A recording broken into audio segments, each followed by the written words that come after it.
Habib, itu saya sudah meneliti dari beberapa informasi, baik itu warga biasa di warung kopi, beberapa orang-orang yang tahu sejarah, para kiai, tokoh agama, tokoh sejarah. Saya menyimpulkan bahwa yang masih menjadi Jongos Baklawi sampai dengan hari ini, dan nanti akan dirilis ya, dibikinkan catatan oleh Nyai Alawi. Yang pertama adalah satu, menggunakan metode husnudon tanpa hujah yang sahih. Jadi berbasis husnudon sebagaimana yang dilakukan oleh Ketua Umum PBNU. Padahal ada beberapa kaidah diantaranya bahwa yang namanya husnudon itu akan menjadi haram manakala sudah ada hujah yang kuat. Itu satu. Yang kedua, perspektif don itu dijelaskan di dalam Al-Quran. Bismillahirrahmanirrahim. Wa ma yattabi'u aktsaruhum illa dhon inna dhonna la yughni minal haqqi syai'a. Jadi tidaklah mereka para penyembah berhala kemudian meyakini bahwa itu Tuhan kecuali hanya karena dhon. Dan sampai kapanpun yang namanya dhon itu tidak akan sampai kepada sesuatu yang hak. Nah, kembali kepada soal nasab, saya lebih mengikuti, kalau boleh taklid saya mengikuti daripada Buya Said Akil Cirat, bahwa perspektif nasab sudah selesai. Sumbernya ada, kitabnya ada, informasinya ada, kemudian sejarahnya ada, filolognya ada, arkeolognya ada, genetikanya ada. Selesai. Kembali kepada umat dan masyarakat masih mau percaya atau tidak. Nah itu. Makanya kalau masih husnudon, ya berarti panjenengan patut diduga sebagai penyembah berhala. Yang kedua, kenapa orang kok masih mau jadi jongosnya Baklawi? Karena ada hubungan kekerabatan. Misal pernikahan. Misalkan Pak Kiai Miftahul Ahyar Pemalang itu menantunya adalah Kabib. Misalkan, ternyata memang Roh Islam itu mantunya Kabib gitu loh. Sampai kok udah telat, Pak. Itu seperti itu. Yang ketiga, karena mendapatkan sesuatu misal berupa sumbangan dana maupun aset. Ini yang ngomong betul agak masuk ke telinganya Ki Muharor ini. Makanya Ki Muharor lagi banyak buang aset, kayaknya lagi. Nah, yang keempat,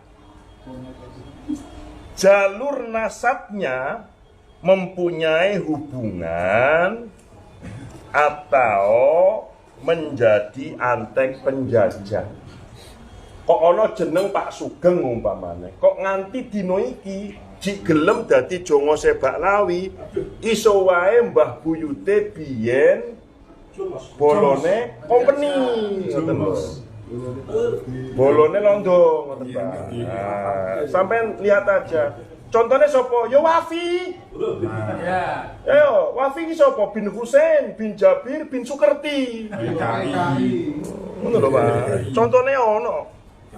Yang kelima, mempunyai otak yang jumut sehingga tidak mau terbuka menerima informasi maupun perkembangan ilmu pengetahuan.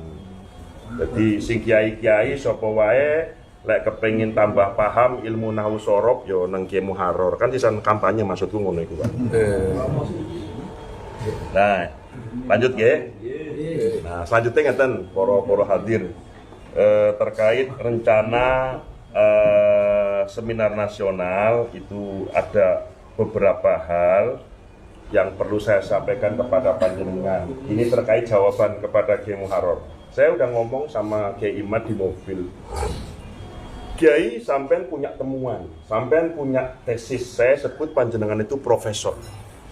Menemukan informasi bahwa Habib Ba'lawi Alwi bin Ubaid bukan keturunan Ahmad bin Isa, sehingga Ubaid batal menjadi cucu Nabi Muhammad SAW.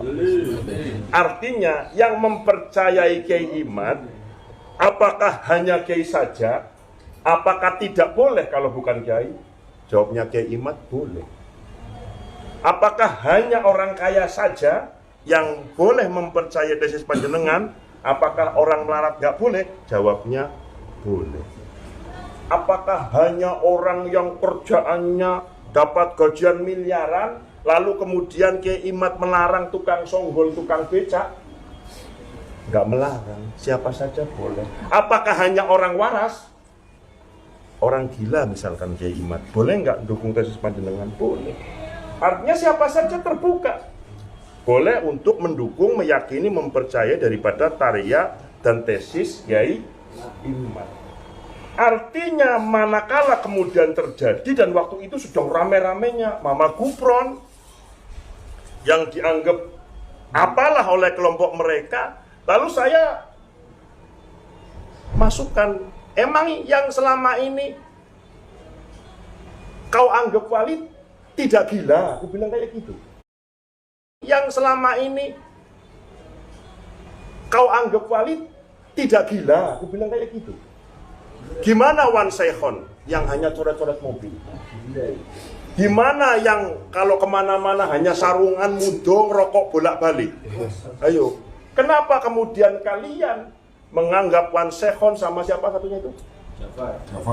Bukan yang Gresik. Abu Bakar. Siapa itu? Abu Bakar, kau anggap wali, tapi kemudian Anda mencaci maki, menghina Mama Gufron.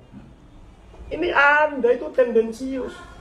Nah, kemudian yang terbaru tentang Kiai Muharrar. Ayo, ketika diajak podcast di tempat mana, beliau kemudian menyatakan, saya bukan hanya mimpi, tapi saya bertemu dengan Rasulullah SAW. Bahkan ada juga kemudian pernyataan Kiai Muharrar, pondok saya didatangin Nabi Khidir, itu urusan Kiai Muharrar.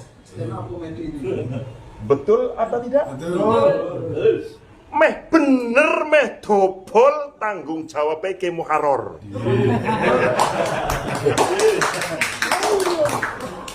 Goroh ya urusane Kiai Muharrar, bener ya urusane yang jelas Kiai Muharrar Khudori, pengasuh pondok pesantren Al Mubarak Arba'in Tlogorejo Wonosalam Demak, sampai dengan hari ini tanggal berapa?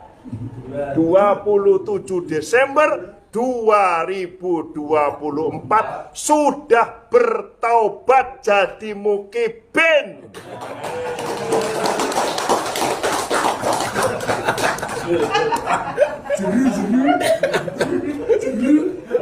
Aku ngomongin iki sandinge Ki Muharrar ora trimo gelut ning kene ambek aku. Demikian juga Mama Gufron atau Kiai Gufron, beliau mengaku begini, itu urusan beliau. Tapi kemudian ketika Kiai Gufron meyakini tesis itu benar, apakah kemudian dilarang? Kira-kira dilarang atau tidak? Tidak. Kiai Muharrar ternyata kemudian dusta mengatakan mimpi ketemu Rasulullah. Kemudian Kiai Muharrar ternyata dusta, pondok ini pernah didatangi Nabi Khidir. Apakah kemudian kita melarang Kiai Muharrar untuk menjadi orang yang pro dengan tesis? Dilarang atau tidak? Tidak. Itu urusan beliau. Walau sebenarnya saya tahu beliau jujur atau tidak saya tahu, tapi biarkan, ini biar beliau kepo. Alhamdulillah. Yang jelas sedulur, siapapun kita berharap yang hari ini jelek ke depan menjadi lebih baik. Dengan terlibat untuk nyengkuyung leluhur kita para wali songo. Lek kula Kiai Harun Estu, ini saya ngomong dari hati yang paling dalam. rekam, viralkan. Andai bulan depan, andai tahun depan. Tapi ini saya yakin mustahil. Tapi mana kalau terjadi? Kok ada manuskrip kemudian ditahkik?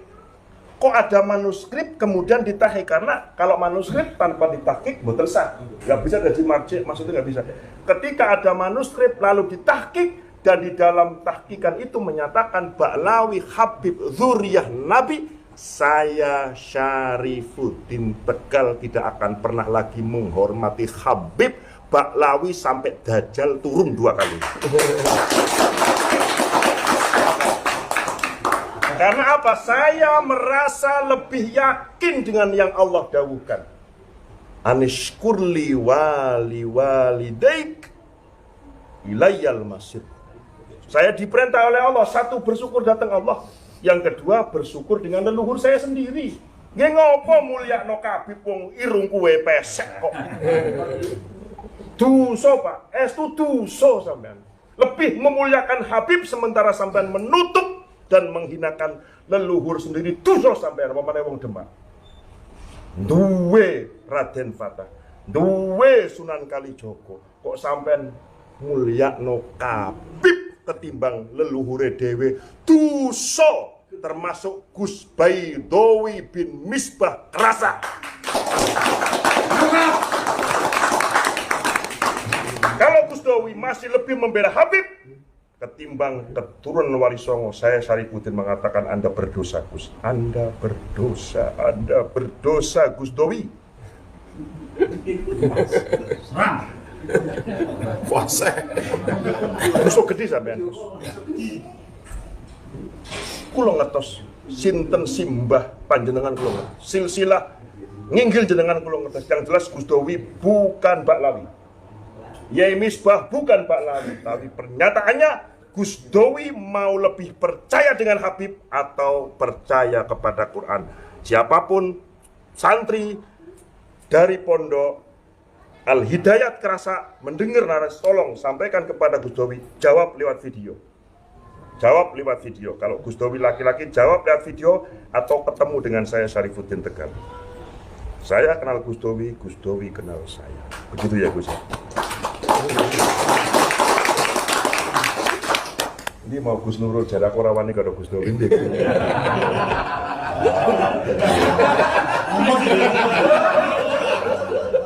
Ini Gus, sing ngedu aku mbek sampean iki lho Gus Nurul ngedu. Edan Yai Syarif wani apa ora nglabrak Gus Dowi wani ning video. Saiki wonge lagi neng Lampung rono kok, neng Jambi kok keliling aku ngerti. Lampung kan aku tahu Pak. Oh, yang ahli apa itu namanya ngerekam itu kan anu Pak Dok. Walah. Walaupun Gus Dowi adalah anak dari guru saya Mbah Yemisbah. Lanjut Prof. Artinya gini ya. Lalu begini. Kalau kemudian panjenengan,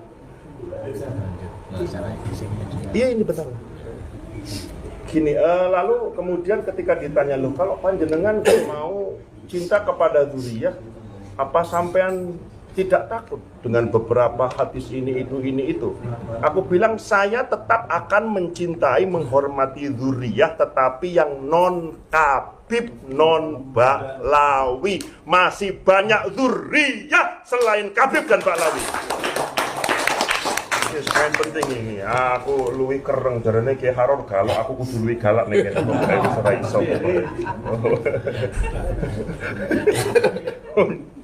Nah, selanjutnya karena tadi sudah disampaikan oleh Kiai Musyafa, ini ke depan saya berharap kalau derek-derek datang Gus Nurul menghadapi situasi apapun, terutama kita selamatkan yang non Ba'lawi. Jangan sampai ada provokator dari pihak manapun yang kemudian kita itu cakar-cakaran, teman-teman sampai mohon maaf terjadi saling melukai, ngeluarin darah antar sesama pribumi. Tolong hindari, terutama kepada Komandan Laskar Sabila siapa? Karepet. Karepet, tolong jaga apapun situasinya tetap kita jaga kondusivitas, jangan sampai kita kelahi dengan sesama pribumi. Karena saat ini berdasarkan sinyal yang masuk ke saya bahwa saat ini para kabib, para baklawi delik umpetan. Dia hanya ngeluarin duit, ngeluarin provokasi, yang suruh keluar sarang adalah para mukibib. Saya suka panggilnya kabib, bukan habib, karena kalau habib itu artinya orang yang dicintai atau mencintai, tapi kalau kabib adalah orang yang tergelincir. Berarti kalau mukibib itu kelompok orang